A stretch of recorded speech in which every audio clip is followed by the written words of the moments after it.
Від жару, ломоти та нежиттю приймайте мультигрип. Мультигрип – швидка допомога при застуді та грипі. Шонен.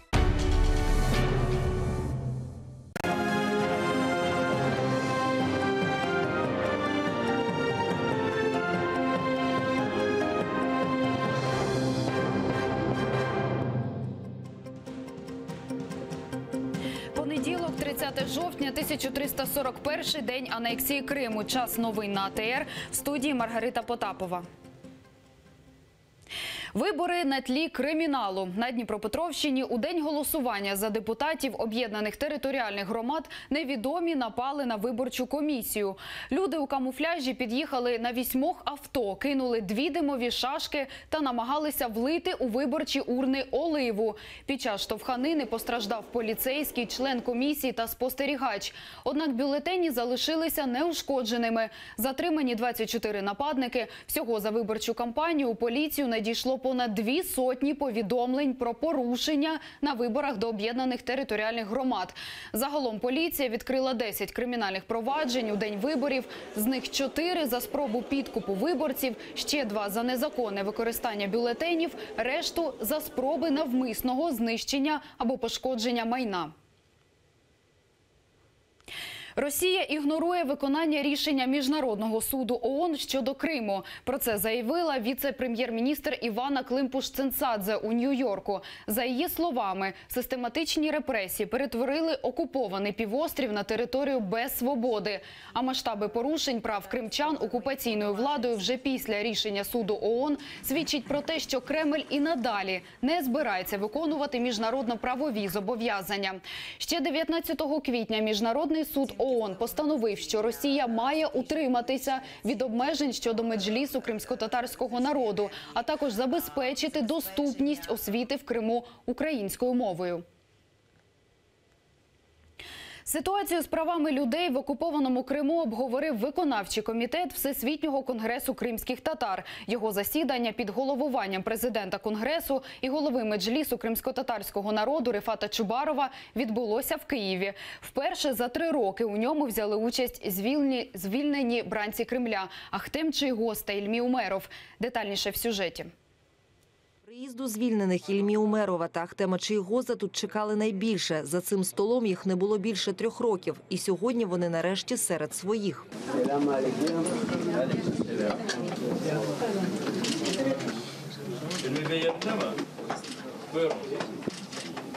Усміхнений, а головне вільний. Ахтем Чийгоз впевнений, його боротьба тільки починається. Обіцяє, повернеться до рідного Криму попри все. Всі знають, що якщо я сказав, я все одно поїду. Поэтому для меня там сегодня или завтра это не принципиально. Сейчас нужно активным быть, еще более активным, чем в обычное время, и еще более мужественным, чем в обычное время.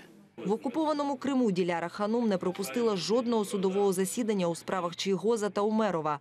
Переконана, що їхнє звільнення дає надію всьому кримсько-татарському народові. Это вселяет надежду в людей. Надежду в то, что на самом деле наш народ не одинок, и что у нас есть сила, которая за нами стоит, что они нас защитят и не бросят. На засідання виконкому Конгресу лідер кримських татар Мустафа Джемілєв приїхав одразу після зустрічі із спецпредставником Держдепу США по Україні Куртом Волкером. Каже, американський представник порадив Ільмі Умерову та Ахтему Чийгозу відвідувати якомога більше країн і розповідати про нелюдські умови в окупованому Росією Криму.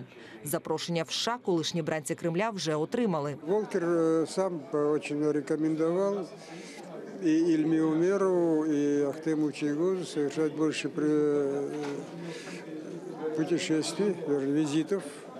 В первую очередь он пригласил, чтобы они посетили Соединенные Штаты. Вторым он считает, что они должны посетить Германию. Ну, Германию, наверное, мы Ильме Умерову пошлем в первую очередь для лечения. Одна з головних тем нинішнього засідання – це автономія кримських татар. Президент Конгресу, голова меджлісу Рефат Чубаров запевняє, робота щодо змін в Конституцію на фінішній прямій. А ще зазначає, цьогоріч святкувати 100-ту річницю зібрання Курултаю кримсько-татарського народу будуть на найвищому державному рівні. Законодательное оформление этого статуса необходимо делать до того, как Крым будет деоккупирован. И впервые вообще эти мероприятия будут проводиться на государственном уровне. У нас предполагается и планируется, и уже объявлено, принято решение о проведении торжественного заседания Верховной Ради України. Лише місце Ірвіна Ібрагімова залишається порожнім. Торік у Криму члена Світового конгресу кримських татар викрали люди у формі російських ДПСників. Досі його доля залишається невідомою. Дарина Іванютенко, Ельдар Ісматов, Асан Емінов, Заман, АТР. У Бахчисараї окупанти знищують ханський палац. Під приводом підготовки до 100-річчя музею його закрили на 4 дні і розпочали реконструкцію, яка насправді руйнує історичну пам'ятку. Про це на своїй сторінці у Фейсбук написав журналіст Осман Пашаєв. За його словами, з Великої ханської мечеті у палаці, яка є однією з найбільших у Криму, зняли всю черепицю. Також автокраном демонтували всі старовинні дубові балки. І в процесі пошкодили на фасаді розпис 18 століття. Окрім того, інші розписи пошкодили хімією. У палаці окупанти застосовують щавлеву кислоту. А всі наслідки так званої реконструкції ліквідують звичайні робітники, а не професійні реставратори. Працівникам музею окупанти втручатися не дають і не дозволяють фотографувати. По всьому музею, як стверджує Осман Пашаєв, чергує охорона.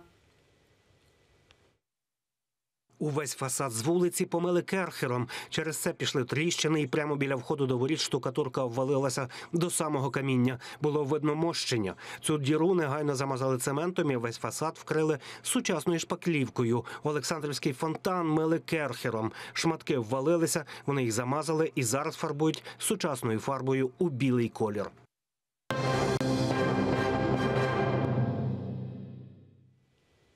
Рейдери зазіхнули на майно Міноборони. В Одесі близько 40 невідомих у балаклавах захопили частину військового містечка та аеродрому «Шкільний».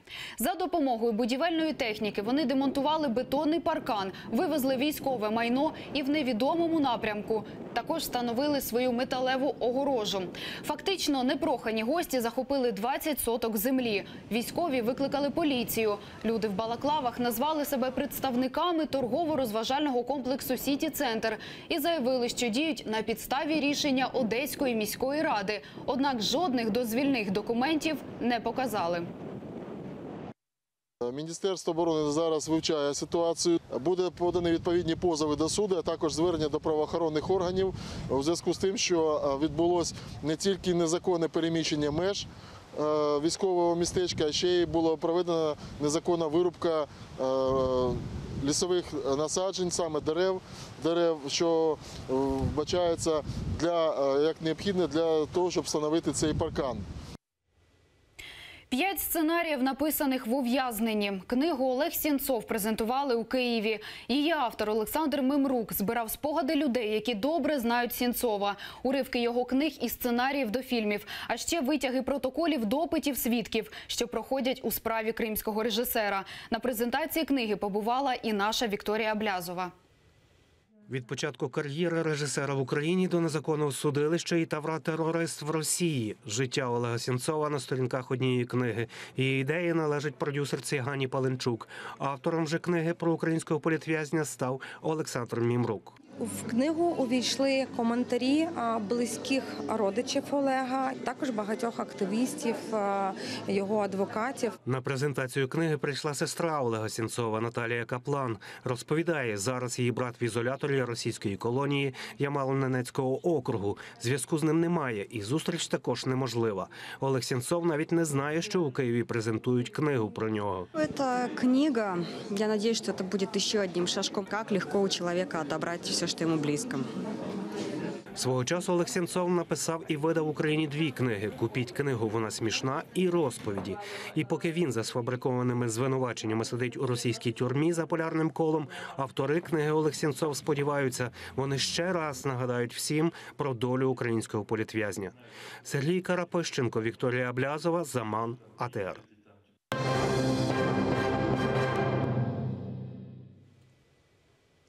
Понад 1 мільйон людей вийшло на протест проти незалежності Каталонії у Барселоні. Учасники акції вимагають від іспанського уряду запроторити за ґрати організаторів референдуму, на якому більшість людей проголосувало за відокремлення від Мадриду. Результат голосування закріпив і місцевий парламент. Тим часом, після жорсткого рішення про призупинення автономії Каталонії, відсторонення її керівників від влади та оголошення позачергових виборів до тамтешнього парламенту, Іспанія пропонує регіону ще більше прав та повноважень за відмову від руйнування країни. У свою чергу, відсторонений від влади керівник уряду Каталонії закликав у демократичний спосіб протистояти тиску Мадрида і запевнив, він і надалі боротиметься за вільну країну. І це все, що встигаємо розповісти у цьому випуску «Заман». Ефір на АТР продовжить програма «Саба» з Єлизаветою Цареградською. Залишайтеся з нами.